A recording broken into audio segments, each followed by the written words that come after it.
ગુજરાતમાં તેજસ રાજધાનીનું ત્રીજું સ્ટોપેજ બનશે દાહોદ।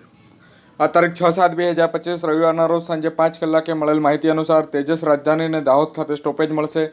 મધ્યપ્રદેશ અને રાજસ્થાનની સરહદે આવેલું દાહોદ વેપાર, શિક્ષણ અને આરોગ્ય માટે એક મહત્વપૂર્ણ કેન્દ્ર છે।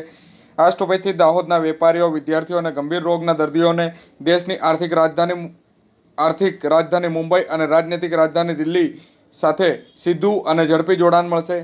રેલવે બોર્ડ દ્વારા દાહોદ માટે આ સ્ટોપેજ મંજૂર કરી દેવામાં આવ્યું છે અને હવે સત્તાવાર જાહેરાત થવાની લોકો આતુરતાથી રાહ જોઈ રહ્યા છે। ટ્રેન નંબર 12-9-51 મુંબઈ સેન્ટ્રલથી નવી દિલ્હી તેજસ રાજધાની એક્સપ્રેસ દાહોદમાં આશરે 11:30 રાત્રેથી 11:45 વચ્ચે સ્ટોપેજ મળશે, જ્યારે ફરીથી 12-9-52 નવી દિલ્હીથી સેન્ટ્રલ મુંબઈ એક્સપ્રેસ રાત્રે 1:45થી 2 વાગ્યાના આસપાસ સ્ટોપેજ લેશે તેવી હાલ સંભાવના જોવાઈ રહી છે।